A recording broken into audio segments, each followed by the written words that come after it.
सर्वोच्च न्यायालय उच्च न्यायालय में सारे जज केवल 10 से 12% बैठे। आपकी हिस्सेदारी कहां है? अनुसूचित जाति जनजाति पिछड़े वर्ग के लोग जिनकी जनसंख्या 88% है, उन 88% की हकमारी हो रही है, उनके महापुरुषों को अपमानित किया जा रहा है। और तो और जब लोग थक जाते हैं सरकार से, शासन से, सत्ता से, तो लोग कोर्ट का रुख करते हैं। लोग कहते हैं मैं कोर्ट जाऊंगा, लोग हाई कोर्ट जाते हैं, सुप्रीम कोर्ट जाते हैं। वहां पे पहली बात तो लाखों रुपए फीस चाहिए, हमारे लोगों के पास फीस है नहीं।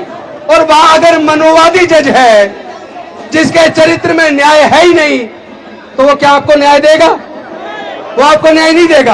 आपको पता होना चाहिए, ये संसद के प्रांगण में डॉक्टर बाबा साहेब अंबेडकर की प्रतिमा लगवाने का आंदोलन बुद्धप्रिया मौर्य जी के नेतृत्व में 1964 से लड़ा गया।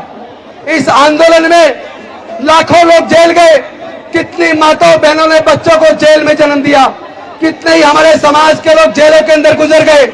इतने लंबे संघर्ष के बाद 2 अप्रैल 1997 को 1967 को डॉक्टर बाबा साहेब अंबेडकर की प्रतिमा संसद के अंदर लगी। इतनी कुर्बानी के बाद क्या वो कुर्बानी हमारे महापुरुषों की बेकार चली जाएगी? क्या हमारे शरीर के अंदर खून नहीं है? इनकी इतनी हिम्मत कैसे हो गई?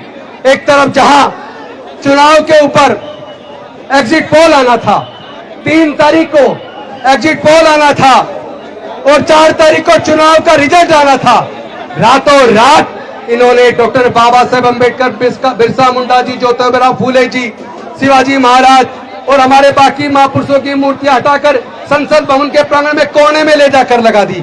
ये पूरे दलित पिछड़े आदिवासी, इस पूरे प्रोग्रेसिव सोसाइटी का अपमान है। अपमान है कि नहीं है? तो क्या आप अपमान का बदला लेने के लिए तैयार हैं?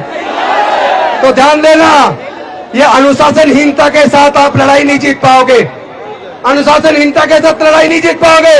लड़ाई जीतनी है तो बाबा साहेब के संविधान को हथियार बनाना होगा।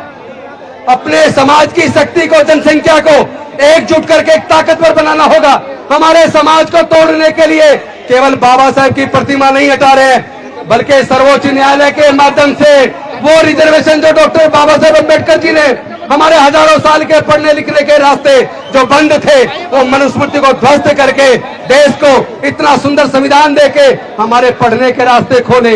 एजुकेशनल इंस्टीट्यूशन में रिजर्वेशन देकर हमारे आगे बढ़ने के रास्ते खोले। सरकारी नौकरियों में हमारे रिजर्वेशन देकर आगे बढ़ने के रास्ते खोले। लेकिन आप जानते नहीं है कितना बड़ा षड्यंत्र हमारे समाज के साथ हो चुका है। पहले तो आप लोग वजीफे से ही पढ़ जाया करते थे, लेकिन आज अगर आपको अपने बच्चे को इंजीनियर बनाना है, डॉक्टर बनाना है, वकील बनाना है, जज बनाना है, IAS IPS बनाना है, कोई भी कोर्स करवाना है, तो टेक्निकल कोर्स के लिए सरकारी कॉलेज में अगर आपका बच्चे का नंबर आ जाता है तो कम से कम 15 से 20 लाख रुपया चाहिए। मैं आप सबसे पूछना चाहता हूं, क्या SC ST 99% लोग, क्या उनके पास 15-20 लाख रुपए खर्च करके अपने बच्चों को डिग्री कराने का पैसा है क्या? तो उन्होंने पढ़ाई को इतना महंगा कर दिया, अब मनुस्मृति की जरूरत नहीं है, अब आपके पढ़ने पे बंदिश लगाने की जरूरत नहीं है। उन लोगों ने शिक्षा को इतना महंगा कर दिया कि आपके हाथ से शिक्षा छिन गई है। आपके हाथ से शिक्षा छिन गई है। आपकी लोग रेलवेज में नौकरी लगती थी, PNT में नौकरी लगती थी, आपकी बैंकिंग सेक्टर में, इंश्योरेंस में नौकरी लगती थी, आपकी नौकरियां उन्होंने छीन ली है। आप ये बताइए, मैं बात को पूरी करूं या रोक दूं? पीछे वाले कह रहे रोक दो। अगर बाबा साहब से प्यार है बता दो, मैं अपनी बात पूरी करूं या छोड़ दूं? आप इस लड़ाई को लड़ने में तैयार हो? मैं पूछना चाहता हूं, मूर्ति तो लगवाने की बात हम कर रहे हैं, लेकिन बाबा साहब के विचार पे चलने की बात करेंगे कि नहीं करेंगे? अंधविश्वास, पाखंडवाद हम फैला रहे, हम उसमें घुसे पड़े। कौन है जो कावड़ लेने जाते हैं? SC ST OBC के लोग कावड़ लेने जाते हैं। हम लोग मंदिरों के बीच में लाइन लगाते हैं। हम लोग, हमारा इस्तेमाल धार्मिक जुलूसों में, धार्मिक दंगों के अंदर होता है। इन्होंने नौकरी हमारी छीन ली है, ठेकेदारी पत्ता लाके हमारी नौकरी के में आगे आने के रास्ते बंद कर दिए लोगों ने, और बाबा साहेब की प्रतिमा हटाकर हमारा ये अपमान कर रहे हैं। ये पूरे दलित पिछड़े आदिवासी समाज का अपमान कर रहे हैं। उस अपमान का अगर बदला लेना है तो राजनीतिक रूप से भी जवाब देना पड़ेगा। ऐसा नहीं है कि जब चुनाव का टाइम आए तो जाके गुलाम बन जाते हैं। हमारे सांसद विधायक संसद विधानसभा के अंदर गूंगे बहरे बन के बैठ जाते हैं। अगर हमारे सांसद खड़े हो जाए, मूर्ति तो कल लग जाएगी, मूर्ति तो कल लग जाएगी। अगर SC ST OBC के सांसद संसद के अंदर आज ही खड़े हो जाए, इधर ये हजार लोग पूरे देश से आगे बाबा साहब के सम्मान के लिए यह लड़ाई लड़ रहे हैं। तो क्या संसद के अंदर जो रिजर्व सीट से जीत के गए 131 लोग, क्या वो संसद के अंदर खड़े नहीं हो सकते? क्या उनकी जिम्मेदारी नहीं है? अरे वो रिजर्व सीट से क्यों लड़ते हैं? जनरल से लो।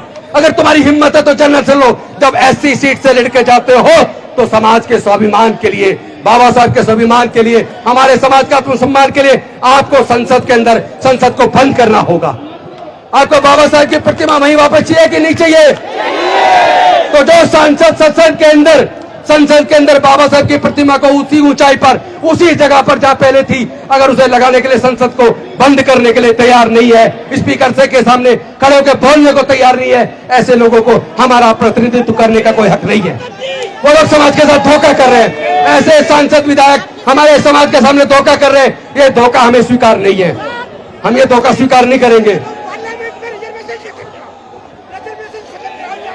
पार्लियामेंट में रिजर्वेशन खत्म कराने की बात कर रहे हैं आप। रुकिए रुकिए, किसी के चाल मारने की जरूरत नहीं है। पार्लियामेंट हमारा है। बाबा साहब का इशारा पता क्या कहता है?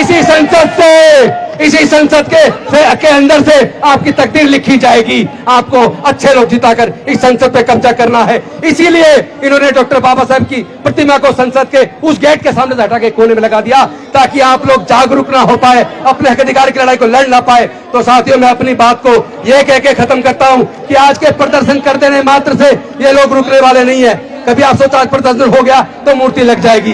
ये लंबी लड़ाई है, ये लड़ाई लड़नी पड़ेगी। क्योंकि दूसरा सुप्रीम कोर्ट की जजमेंट के माध्यम से क्रीमी लेयर जो सब्जेक्ट उनको डिसाइड नहीं करना था, वो विचाराधीन भी नहीं था, उन्होंने क्रीमी लेयर लागू करने की बात भी कर दी।